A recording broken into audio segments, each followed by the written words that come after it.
translation is okay. The translation is okay.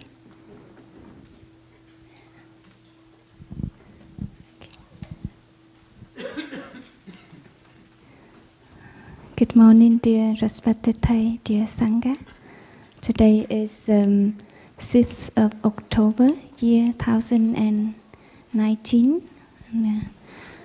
We are in the still meditation hall of the Hamlet in the 3-month retreat and in the mindfulness day for Sangha. And the topic today is how to practice to keep alive our bodhicitta when we gone through the difficulties. And I would like to say how to keep our smiles alive during some difficulties in our daily lives. Yesterday I lost my smile for something happening in our hamlet. And Thai said that whenever you lose your smile, the dandelion keeps it. So we are still very lucky that there's something out there, or the Sangha, spiritual friend, always keeps the smile for us, and we can renew our smiles again.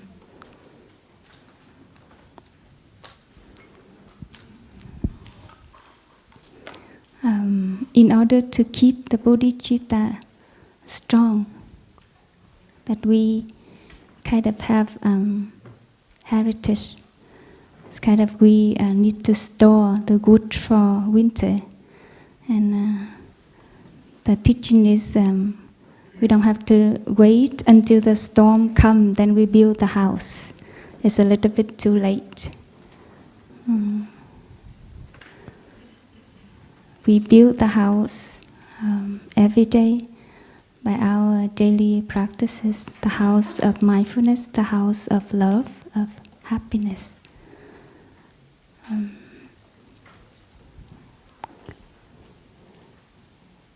Tin vui là vàng còn sống và cây xoan đầu ngọ đã ra hoa. Good news is you are still alive, and the nimba tree in the front gate is blooming. That is Thai's poem. Tin vui là vàng còn sống và cây xoan đầu ngọ đã ra hoa. Cây xoan ấy bằng biệt không đã can trường đứng vững giữa một mùa đông băng giá. Tin vui là mắt bạn còn sáng còn tốt và bạn có thì giờ để ngắm trời xanh. Good news is our eyes are still bright and we have time to enjoy the blue sky. In Lower Hamlet we have the sister whose name is Blue Sky and ordained in the Nimba tree family. And for us, I see that we also have a good news that we are living in the very good environment, and we live in the environment which is there's condition to support our bodhicitta to be nourished, to grow, to be strong. Even our Sangha is not 100% perfect, but I'm very happy, I'm very grateful. And until now, the gratitude is full in my heart, just like at the beginning day I came. In Lower Hamlet, this 3 months, we have quite many long-term friends come and stay with us for the whole 3 months or more, and many of them are very young. And I have heard one of the story of one friend. She shared that she get to know Plum Village for a long time, but like this is the first time she gave herself a gift of 3 months to stay constantly in Plum Village. She would like to strengthen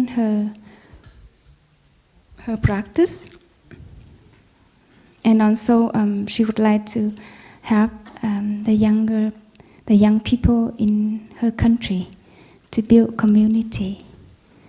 And that is the mind of love. That is bodhicitta. That is the energy that have us to go forward with the happiness, with the joy in the heart. I remember the first time I met Thầy, our teacher.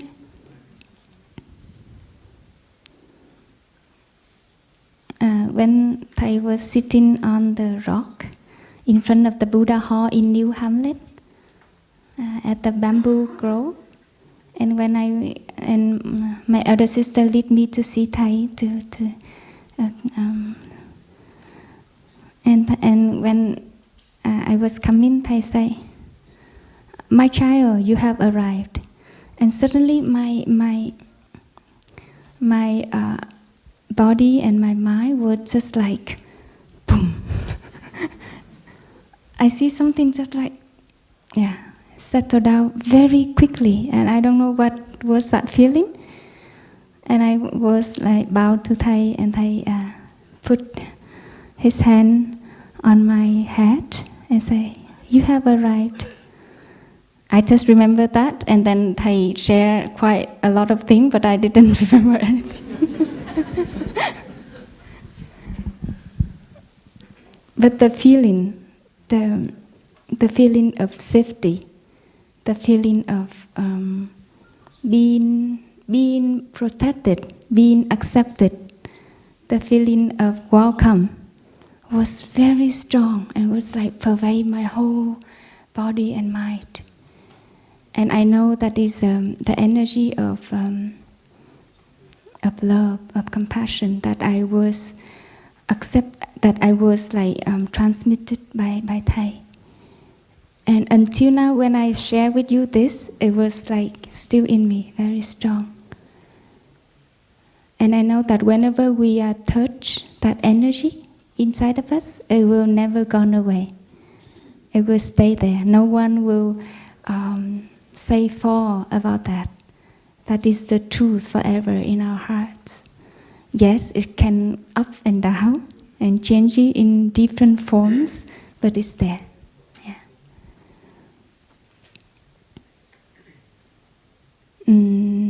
Living in this environment, we see that we have many conditions to be ourselves. Just to be ourselves is a great happiness. And that is like the first encounter of mine and also of many of you to see the Sangha, to see the Dharma. And it will stay with us. And it's also, I know it's also happened for many of my monastic brothers and sisters. When we receive the young people and accept them as aspirants, normally we have interview. And I remember there's one time we have interview with the sister, and we ask, "Okay, what is your bodhicitta?" And she answered, "I don't know." And I was embarrassed because she wanted to be ordained, but she didn't know what is her bodhicitta. And okay, continue to ask, "But why do you want to come and stay? What made you come here and stay and ask to become an aspirant?" And she answered, "Well, there's one time I came to visit the monastery and I see the brothers and sisters do walking meditation. And I look at a sister, she wears headscarf, and she looked very beautiful. She looked very beautiful. It just that image made me, and I want to become like her." And we understand. I was there with my elder sister to have interview, to give interview for her, and we understand that, okay, good, this is the right thing. Even we didn't explain why, but we know what is going on in her. Okay, so many of the young people came to our Sangha by many ways, and sometimes we see the image, the beautiful image of the Sangha that touch something in us, that we would like to be like that. And this happened a lot. And somehow, at the beginning, we see all the beauties. We see all lotuses. Just like when you come to Plum Village in summer, you see all the ponds full of lotus. Lotuses, pink lotuses, white lotuses, and somehow you don't see any mud. The lotuses and the leaves was cover everything. And on the surface it was so beautiful. Okay, so when you first enter the Sangha, we see all beautifuls. And from time to time, the mud appears just a little bit, and then a bit more, and then a bit more. And if we are not careful to take care of ourselves, to know how to fit the right thing in our mind, then one day the mud can be overwhelm the lotuses. Like when you come to Plum Village in autumn or in winter, you will see no lotus at all. Yesterday, the sister in Lower Hamlet, we clear the lotus pond. Yeah, and now in the pond in Lower Hamlet is full of mud. You will see no lotus in the pond.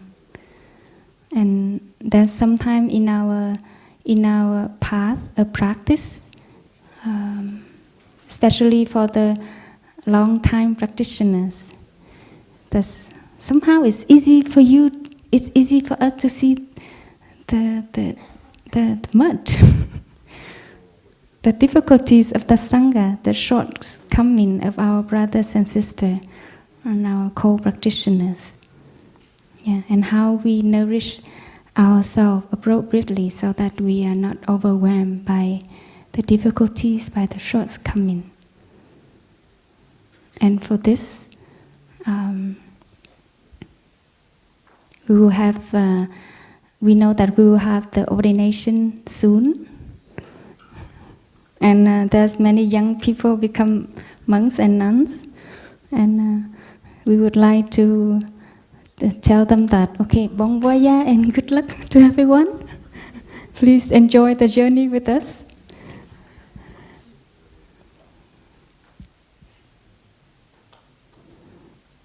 And for this topic, I would like to share about the practice of Bodhicitta, of nourishing Bodhicitta based on the teaching of the 5 powers. In Buddhism, we have the teaching of 5 powers, the 5 sources of energy that help us to be energetic in our practice and also in our life.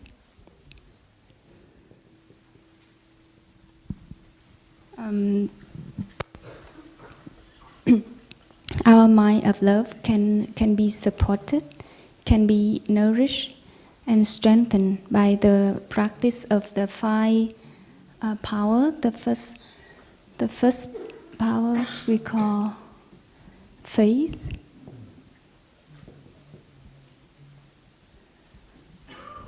Faith is the energy that is born when we practice mindfulness, concentration and insight. And also in our practice, when we have faith in ourselves, when we have faith in the capacity of cultivating happiness and transforming suffering in our soul. It's just like the farmer, they have faith in their land, and they learn ways to cultivate the land so that the land can be rich for their crop. And the second power is called diligence.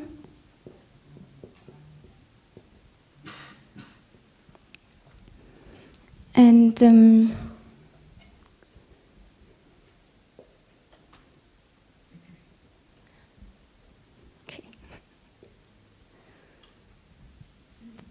in Buddhism, in the manifestation only teaching in Buddhism, it's like easy for us to understand the function of our mind. Then it is divided into 8 parts or 8 consciousnesses. The first is the eye consciousnesses, the ear, the nose, the tongue, and the body consciousnesses. And it is the mind. The mind consciousness, this is mana, and it is the store consciousness. And the store consciousness is just like the basement, our storage, and we store many things in here, wholesome and unwholesome. And the teaching of diligence here is mean right diligence, the way we learn how to water the seed in our consciousness. And the seed is kind of potential that we have. And the practice of diligence, like if we have the good seeds, the good capacity in our soul, and it haven't manifested yet, we try our best to have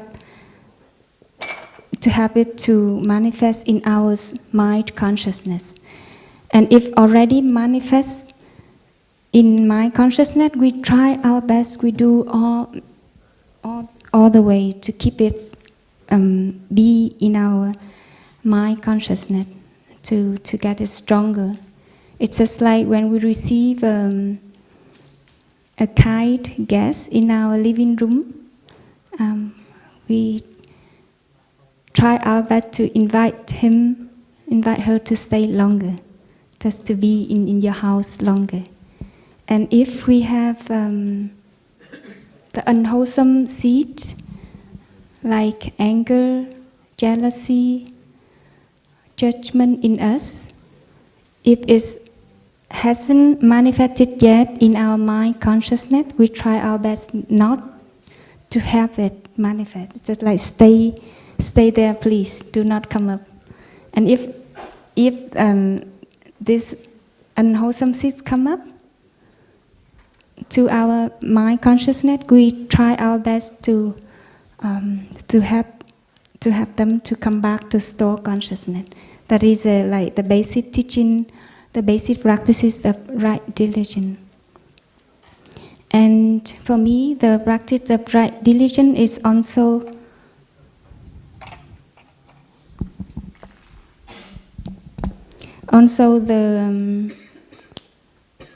the practice of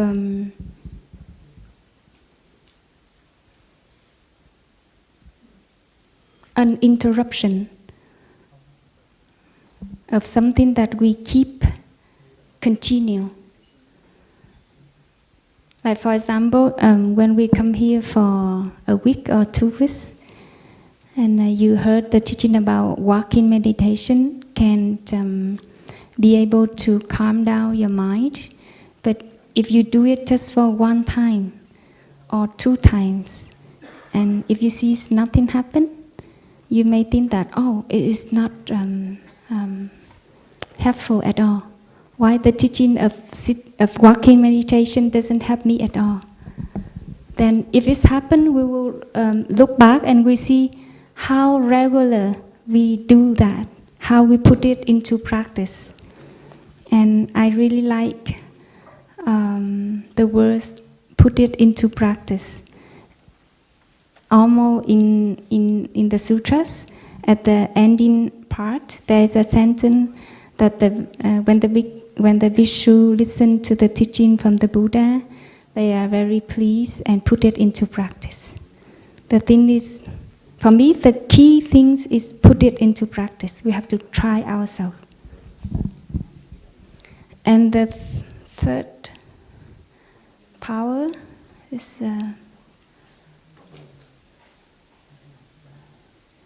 mindfulness.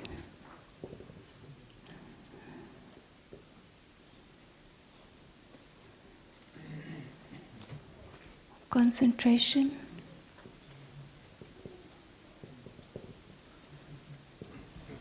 And insight.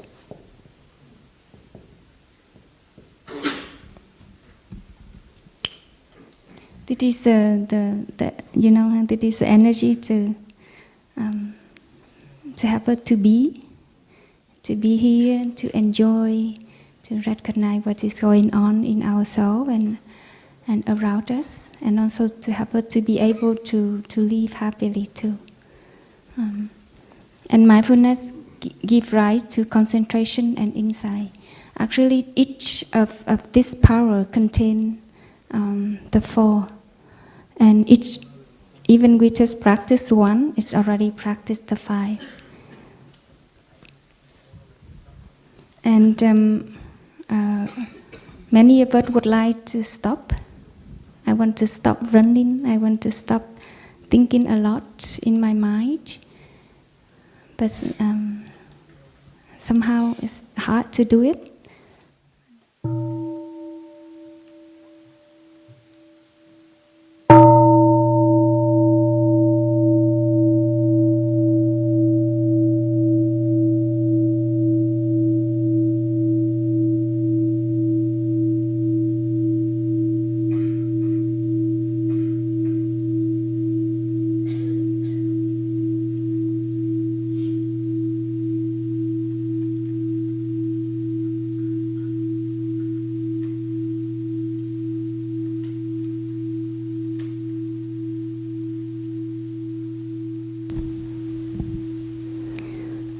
Even it's not easy to stop, not easy to continue to smile when we encounter difficulties. But for me, I find it very interesting. We also share the story in our working group with the long-term friends in the Lower Hamlet.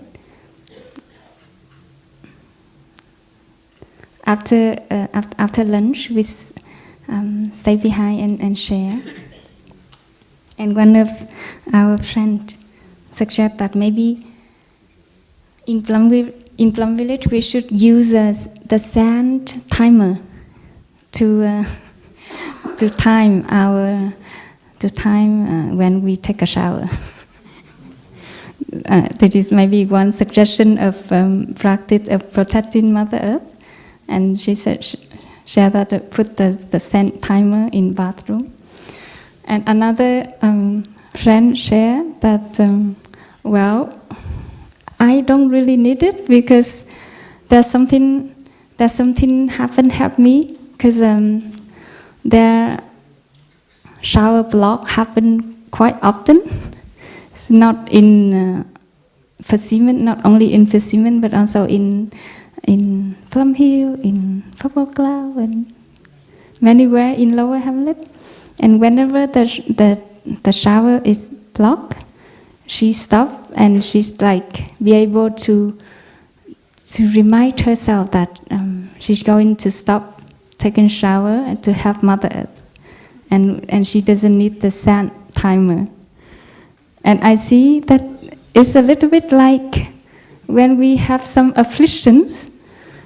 When we encounter shower block, we may give rise to affliction, to irritation.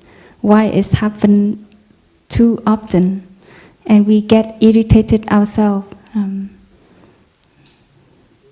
But then also in the same thing, we can give rise to the wholesome thoughts inside of us, and we continue our practice joyfully, even no one knows that we are practicing.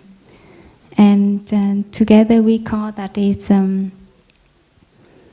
shower bodhicitta. Taking shower and nourish our bodhicitta. In our daily life, we, as practitioner, I really like to create something new for me to practice. And thanks to many friends and also my younger sister, they are very intelligent in creating new things to enjoy the practice. And for us who practice for a while already, we should know the act of renew our practice, renew our bodhicitta.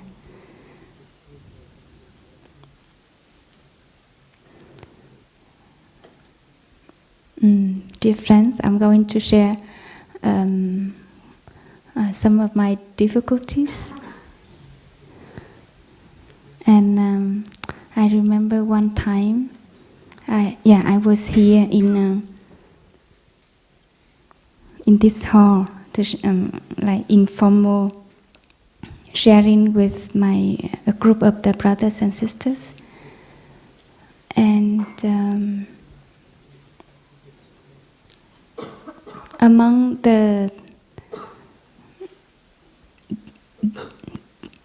during the conversation, there's one of my brother.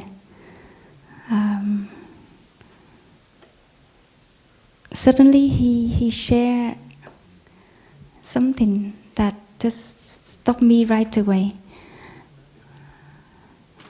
In term of something happened in the past. I was surprised that, wow, this has happened for 10 years already. And whatever he shared about me, it's just like there's no changing in his perception about me. And the way he shared, it just like give me the thinking that he's very sure about what he was thinking about me. And somehow that sentence triggered my difficulty 10 years ago. Yeah. And at that time, I knew exactly what has happened in my body. I see the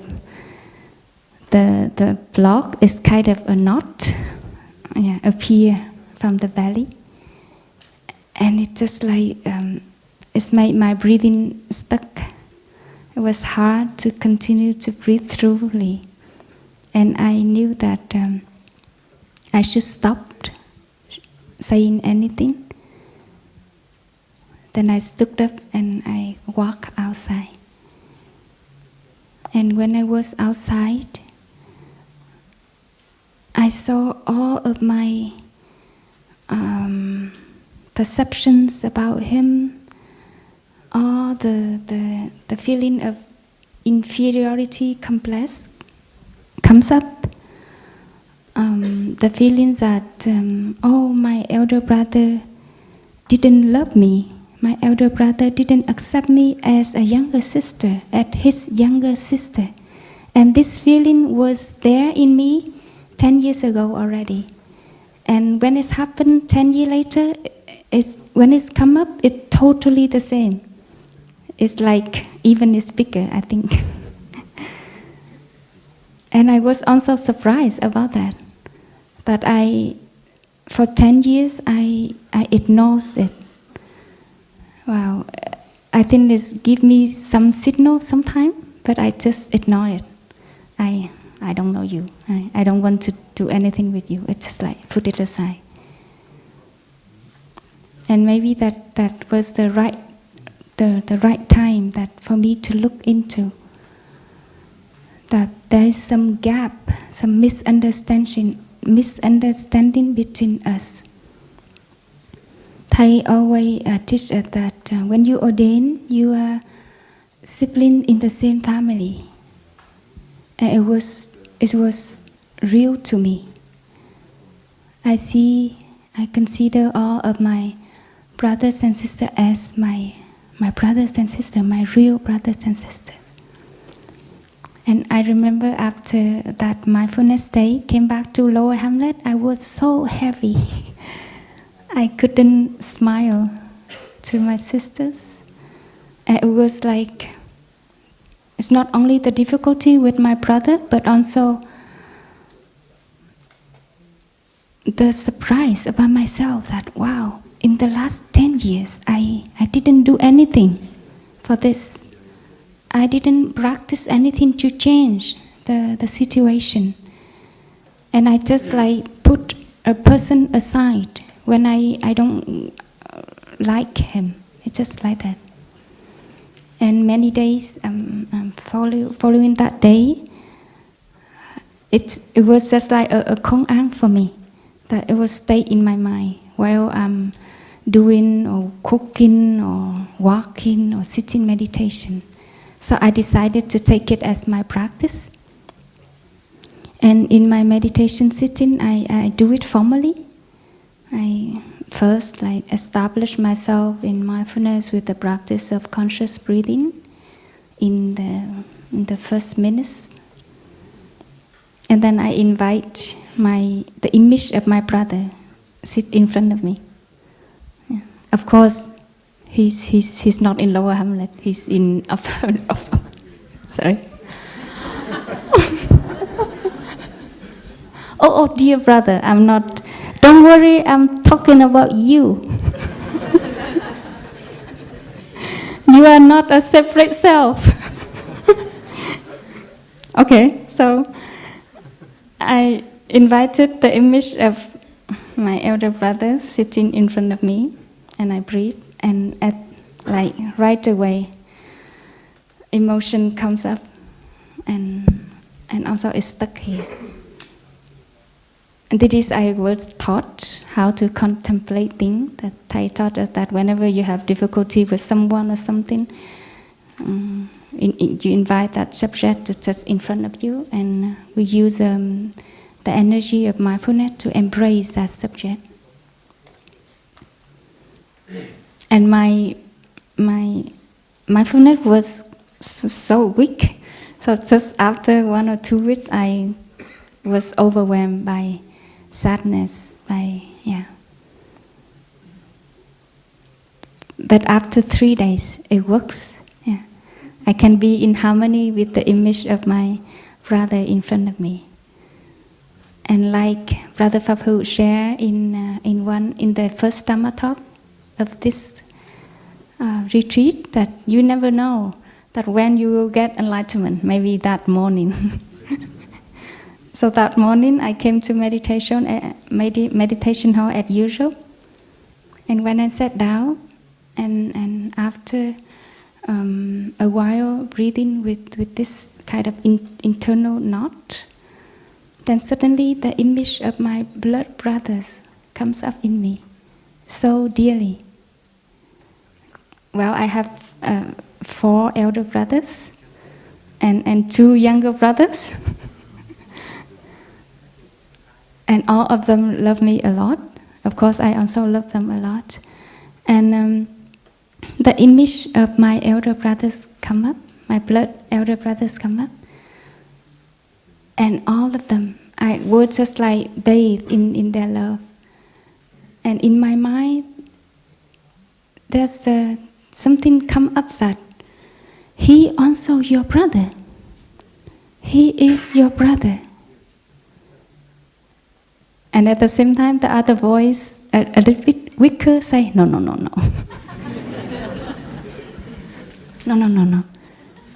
He's not your brother. But I smile, I could be able to smile with this and just breathe. And I know that when that thinking comes up that he is also my brother. I was about to cry because I know that, wow, it's true. Even we have difficulties with each other. Even I haven't dissolved my conflicts with him. He's still my brother. It's just the same. That it's just the same with my sisters too. So I learned a lot from this, from difficulties, and as well as from happiness that I have while living in the community. I remember there's in one session of Shining Light, there's an elder sister practiced Shining Light on me, and it was such a lesson for me. That she shared, you have no difficulty with your elder sisters. Not only here in Plum Village, France, but also the elder sister elsewhere. You don't really have any conflict with them. It would surprise me because I'm not that good. I do have some difficulties with my elder sisters. But when I heard that Shining Light, I see, wow, my elder sister can be able to touch something in me that hasn't bloomed yet. It's just something like the bud of a flower.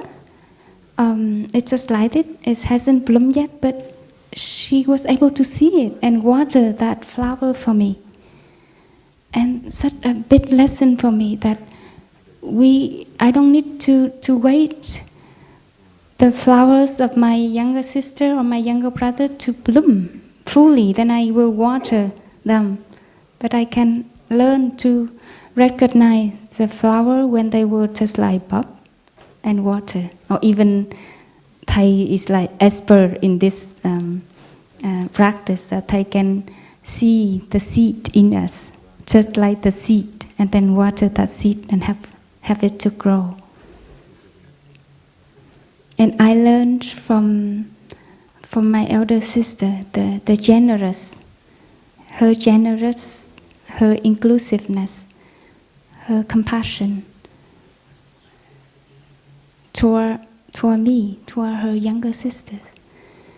And I see that when I am able to receive this, it's kind of a heritage that I receive from Thai, from the elder brothers and sisters, from Thai, our teacher, from ancestor, from the Buddha. And the stream of life is just flowing. And I know when I have difficulty with any of them, it's just like that stream is stuck somewhere. And the life in me is not flowing. It's not flowing very well. That is the need of a practitioner to be carried by this stream of spiritual life. And for me, this is also the survival mechanism. The survival mechanism of each person. It's not that when we are in danger, the survival mechanism work out, but it is the energy, the essential energy of each practitioner that we want to keep it. That is the fire of each practitioner. We keep it in ourselves and we can water in the other.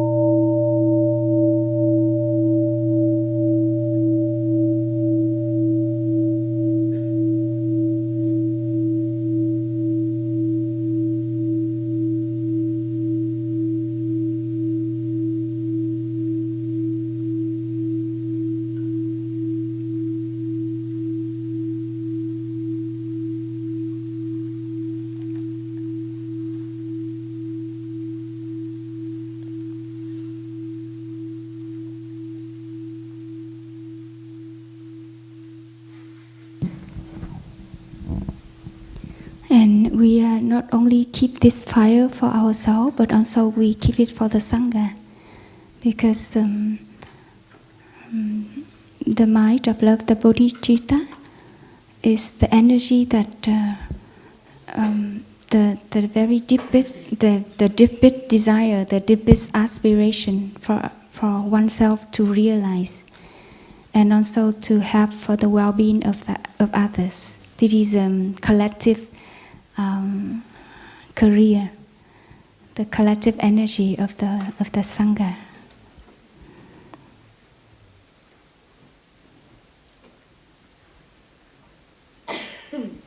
In one sutra, the Buddha taught that suppose that in our family there is a person who is blind one eye.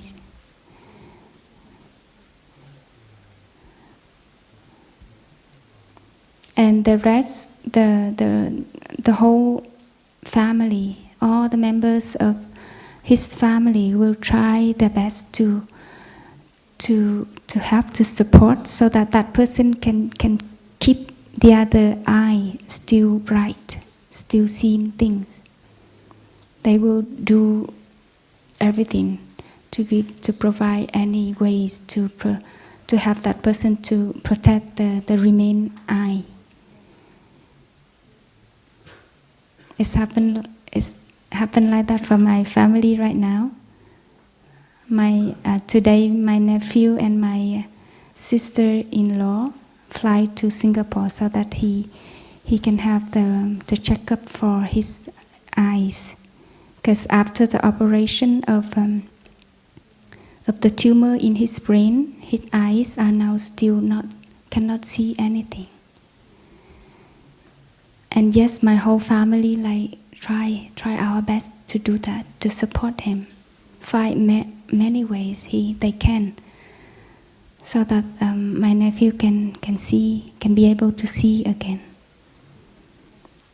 And it's the same like that for our Sangha, for the Sangha. The Buddha taught in the sutra that the same like that for the Sangha.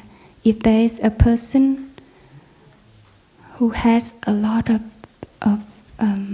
unwholesome seeds already manifest in the mind consciousness, that way he has a lot of difficulties and suffering in the Sangha. It's very difficult for him to be happy. It's very difficult for him to live in harmony with the other people of the Sangha. And the practice of the Sangha is to do our best, to do their best to have that person to keep the wholesome seed still remain in his mind, in his consciousness. That is, for me, that is the bodhicitta of the Sangha. That the collective bodhicitta can embrace and enrich and enhance and strengthen, also support the bodhicitta of each of us. And that sutra is helping me a lot, and show me how to do when I live in the Sangha. That we are very careful, because our habit is just easy to see the negative thing in other people, easily than the beautiful thing. And this sutra also teach me how to practice to recognize the beauty in others. Also to help us to recognize and support our friends, our brothers and sisters to keep their beauty, to keep their positive quality, so that they can continue happily on the path. It's just like my elder brother, my elder sister water the seed in me, water the good seed in me.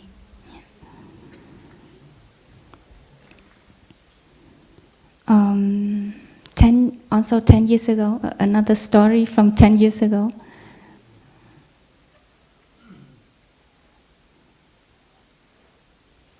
After after 3 times of Thay's visit in Vietnam, he established monastery called Bạc Nhã Monastery. Yeah. Many of you know about that. And there live almost 400 monks, nuns, and aspirants, and all of us was very young. And it's create fear and doubt from the leader of our country. And until the year of 2009, they kind of publicly against the Bạc Nhã monastery activities, and they use a kind of police harassment, slandering, or propaganda to undermine the monastery activities.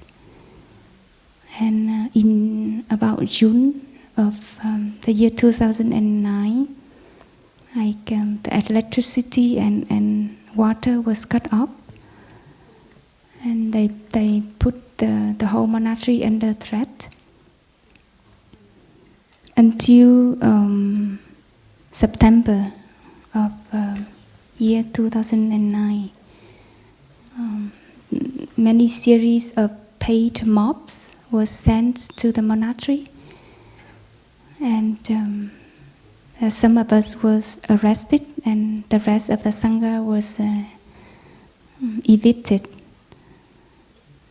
And we took refuge in the nearby temple, even was continued to be repressed in repression. And one of my brother tell this story in the gathering for 10-year Bạc Nhã happened in the last Sunday, that he was there in that time, in Bạc Nhã at that time.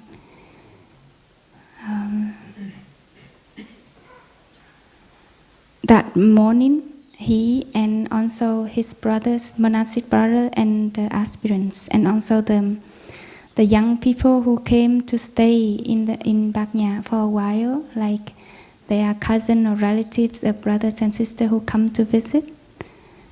And on the day of 27, the mobs came, and they was like yelled and beat on the windows, yelled at brothers and sisters, and the brothers, and they like shout in a very loud voice to blame. And it was very aggressive atmosphere at that time. And the brother finally decided to sit down and invoke the name of the Bodhisattva Avalokiteshvara. And after a while, like all the brothers and the aspirants and the young people, they was sitting down and invoke the name of Avalokiteshvara, and they was in peace and no violence happened. And my brother shared that suddenly the leader of the mob, she stopped yelling, she stopped screaming, and she cried. She started to cry, and she knelt down and touched the earth in front of the monks and the aspirants. And it was like something is touched in her heart. Something was rise up in her heart, and that moment become very legendary. It stayed there in my brother's heart, and when she shared, I be able to touch the compassion and also the non-fear energy was happening at that time. And the situation was just like turn over. The brothers and the aspirant was not people who under oppression, but they become someone can provide the energy of love and compassion. It was amazing. That is kind of, for me, that is kind of the bodhicitta in us can be also have the other person flower theirs. When I heard this story, I think about the practice that Thầy have taught us so many times about how to neutralize our thinking. Yes. We have so many thinking which is not so wholesome, and someone wonder how can we resolve it if we already think something unwholesome. If there's like that, we say that bad thinking produce and go on. How can we resolve this? And Thầy taught us that just continue to produce a wholesome thought, another wholesome thought, and this wholesome thought will continue to catch that unwholesome thought and neutralize it. Well, when I heard that, well, that is the way that I describe, and try myself to do this, how to neutralize my unwholesome thoughts.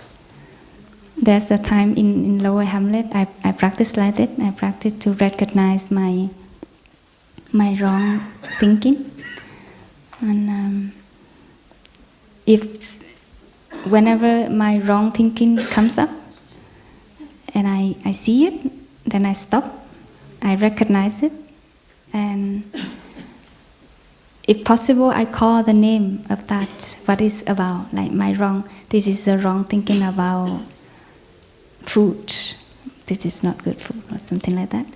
And I stop there, and I like create another wholesome thought, just doing like that.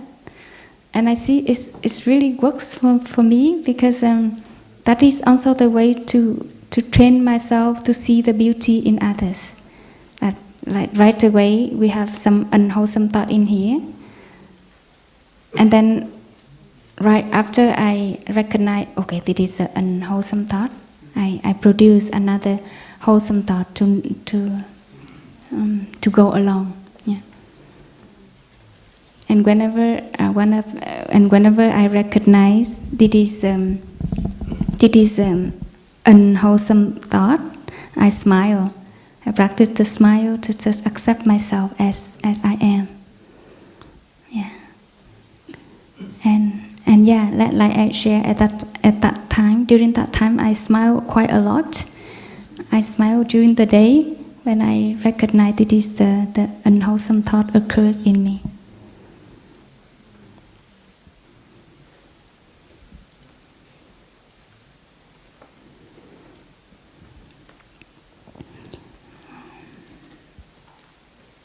This is a gatha I read for you. Lighting this candle, I really like this gatha.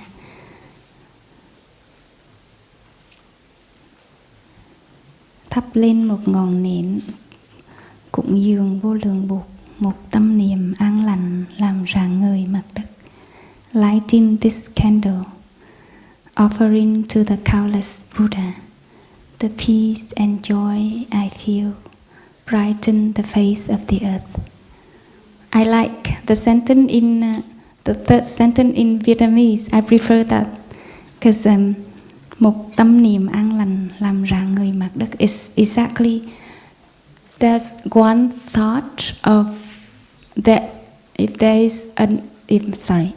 is wholesome thought, there is one wholesome thought can be able to brighten the face of the earth. It's clearer in Vietnamese version. Yeah. It's easy, huh? So just in one day we create one wholesome thought that's already have to brighten the face of the earth. I'm quite lazy, so I choose the easy practice.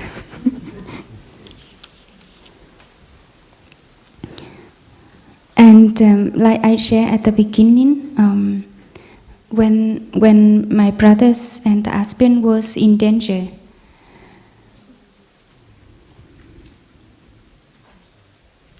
they naturally activate the survival mechanism.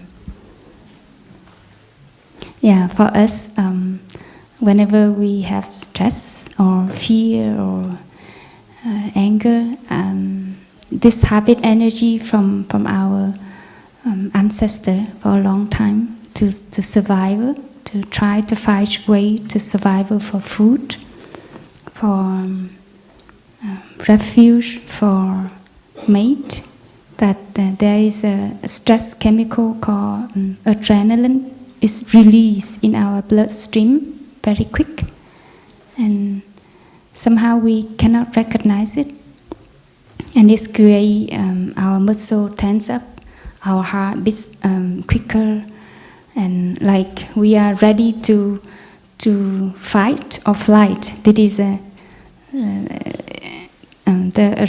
adrenaline is also known as the fight or flight response of our human being. But actually, in our daily life, especially here, we are safe. Yeah. But adrenaline is released anyway. It's create stress and losing energy in our body. Well, it would just happen to me right before the talk. And when learning about this, I see it's quite interesting, because for a practitioner, we also must stimulate the survival mechanism, and the purpose is to continue on the path happily. And in order to fight or flight in that danger, my brothers, they find their way to peace. And yes, like Thay's teaching, peace is their way. Peace is the way they was offering to themselves at first, and also to whatever happening in that time.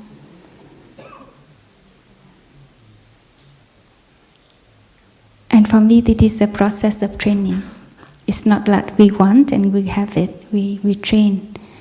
We train ourselves every day with the basic practices of breathing, of walking, of smiling. And I would like to invite all the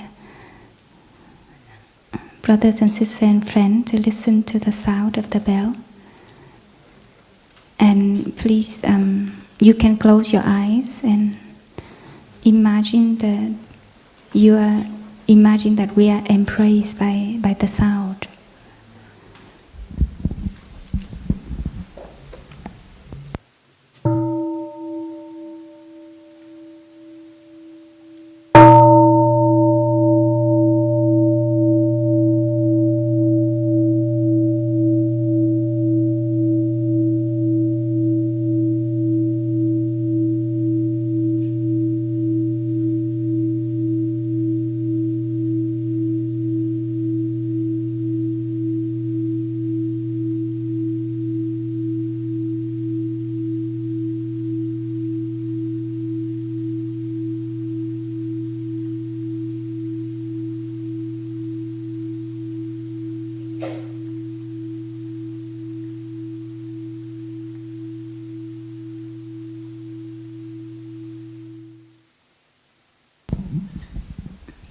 Study, I just have done one exercise suggested by one of my elder brother, that you stop and then drink water. So that for people to also have a break, do not speak constantly.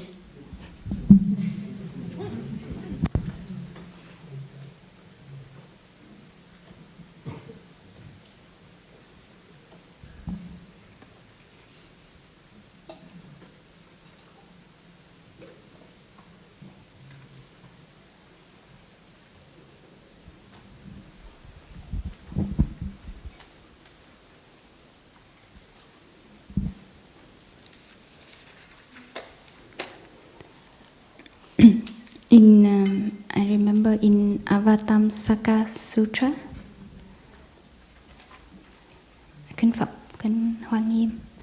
in Avatamsaka Sutra, there's a sentence that is very strong to me about the practice to keep the bodhicitta while in our life of a practitioner. It is in Vietnamese. Phóng thất bồ đề tâm, tu chư thiền pháp, thì danh ma nghiệp.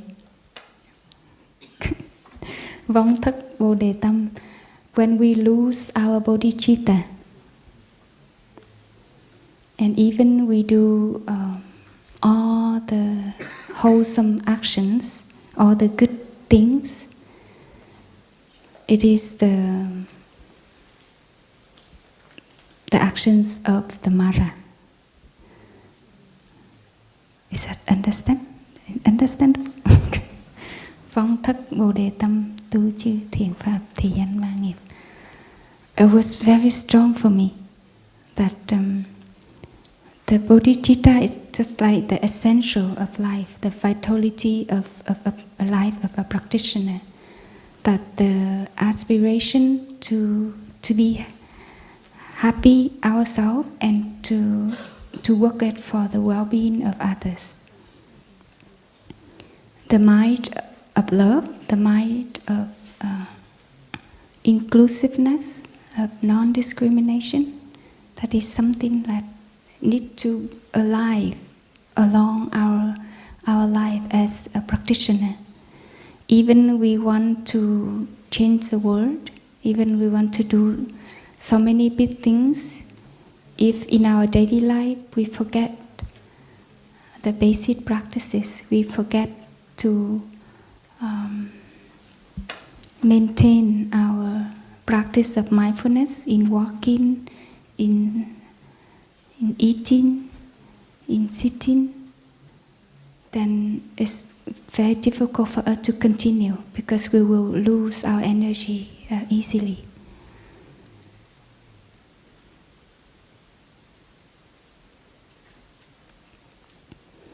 Like sometimes we are in a rush. After a long day of working or a long day of full schedule, we want to go back to our room and take a break. But in front of us there's a brother who walks very slow, just step by step. And we are and we want to pass, but we don't dare. That is an elder brother. It's happened a lot, huh? And instead of let the irritation arise in us, come on, take too much time. I'm in a rush to go to my office to do something, to do some research, etc. Instead of doing that, or let the irritation to come up, we can take that image as a belt of mindfulness. Sometimes I'm successful in like follow my elder brothers or sister slow steps, but sometimes I see that irritation come up in me. That just like 10 more steps to reach the office, but I cannot pass them. I have to like. Actually, if we are able to be ourselves in those situations, then we can be able to train ourselves.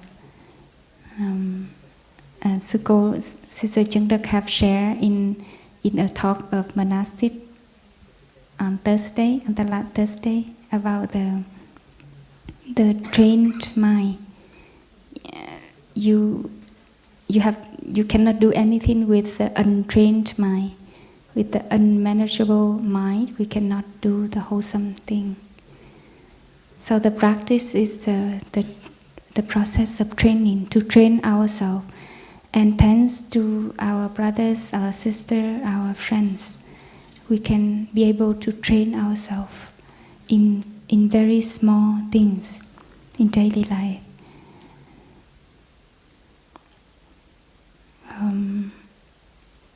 There's one time after Bạc Nhã monastery event,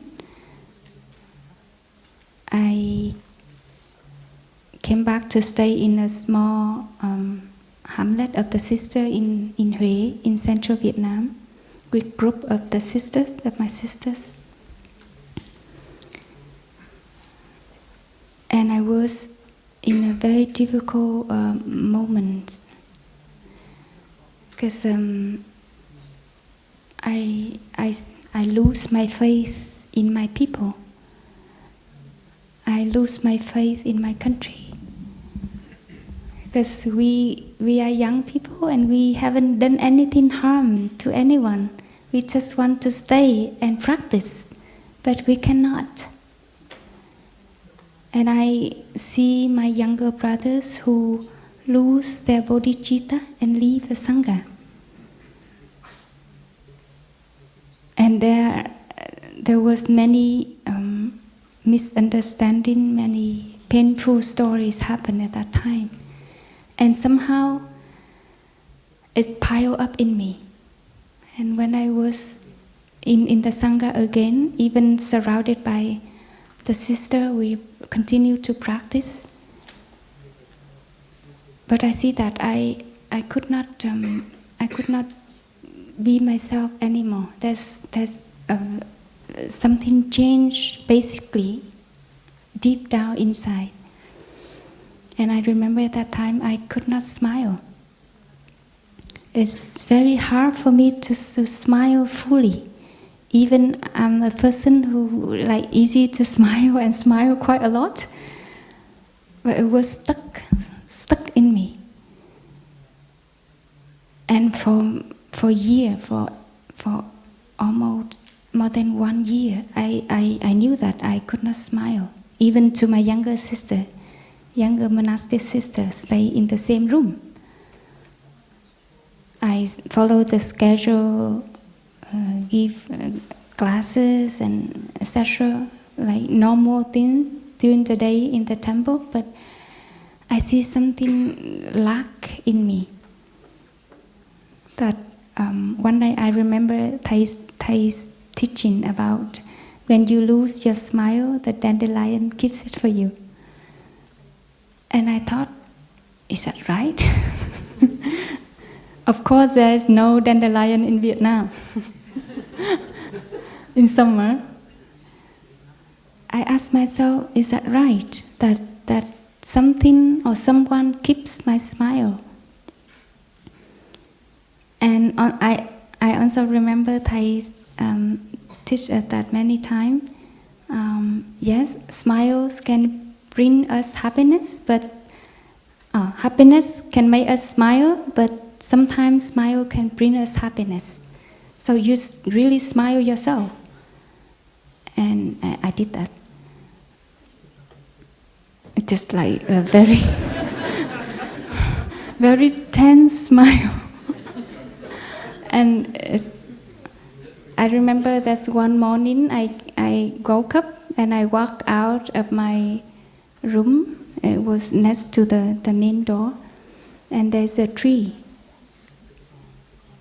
It was a canary tree, cây hoang yển. We have some sister ordained in the canary tree family. Sister Trăng Viên Dung, Sister Trăng Hồ Sang, Trăng Bồ Đề. Yeah. I remember the leaves of that tree was brightened when the sunlight shine on it. It was so green. And it was surprise, because I see, oh, life is so suffering, and the leaves is still very bright, very green. It was true in me at that time. And I was standing there and stare at the leaf, at the green leaf. Yeah, I like trees, and I like tree a lot, and I like green leaves. And from that day, I choose the canary leaves as my dandelion.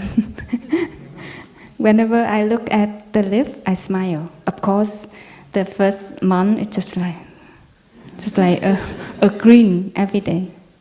And sometimes my sister saw me standing in front of the leaf and do like that. Maybe they scare. What happened to you? And it works. I see it works. The teaching that the smile can bring you happiness is at the beginning is very awkward, but I continue to do it, and it really bring me relief. I feel lighter inside, and slowly I do it for almost 3 months. Yeah, more than 3 months. I was able to smile again. Not a real beautiful smile, but yeah, it's a smile.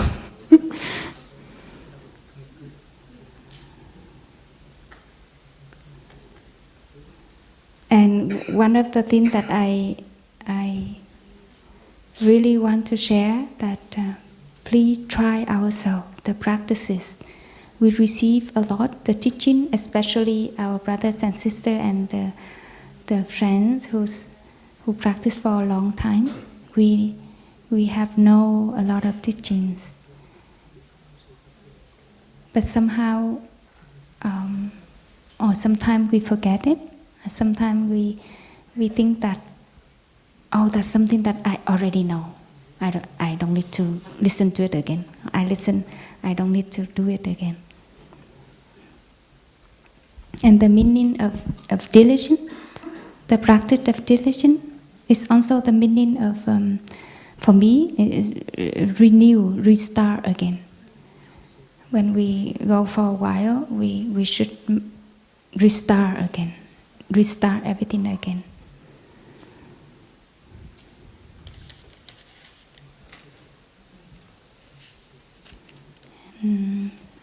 I would like to read for you a short paragraph of a sutra. In this sutra, the Buddha taught about the environment and the people who we are living with. If they provide food, medicine, clothes, but not Dharma, but not the practice, then we just leave. But if in the environment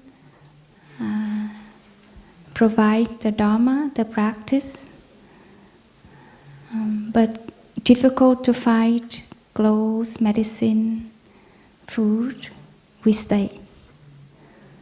And if there's an environment, the people who provide us Dharma, practices, and also medicine, clothes, that we stay there as long as our life is.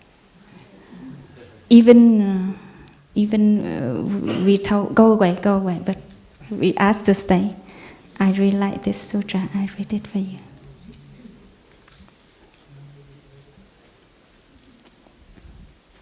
This sutra called the Jungle Thicket Sutra, the sutra about the forest.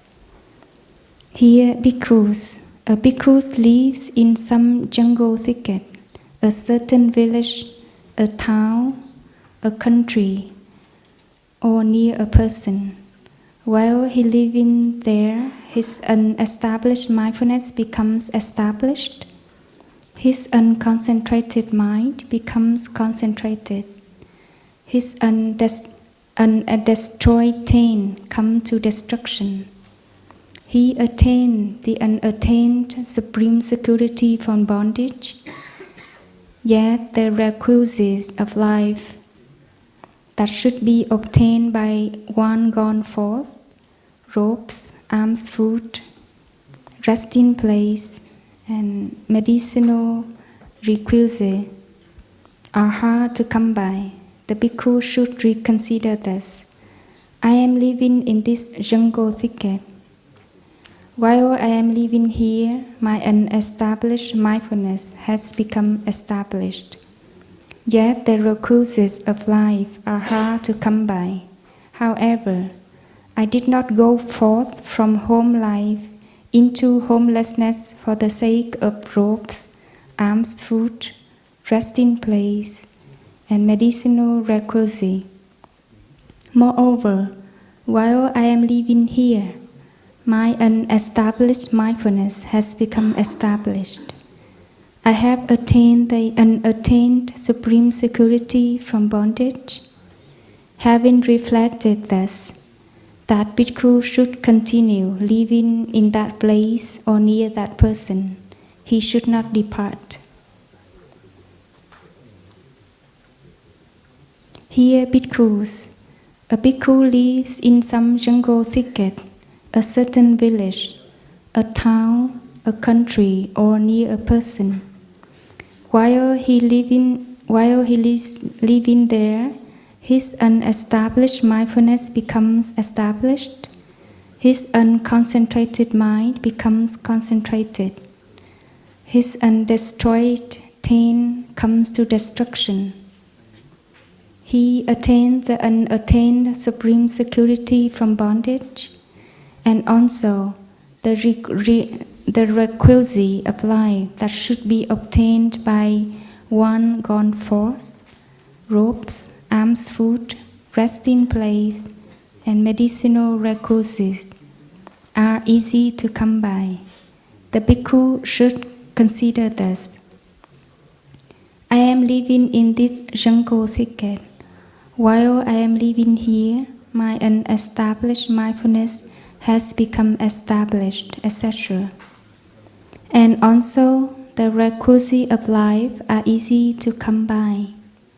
That bhikkhu should continue living in that place or near that person as long as life lasts. He should not depart, even if told to go away.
So this is the last question. Does Plum Village continue to exist as a place of peace, of joy, of nourishment, of happiness, of mind, of love for everyone? Yeah. This is for all of us to also enjoy and just put it into our mind for contemplation and for enjoyment. I really like this sutra, and this sutra guides me in my life a lot, and not only for the aspirant but also for every one of us. I would like to wish we have a good trip, bon voyage, and good luck to everyone. Thank you.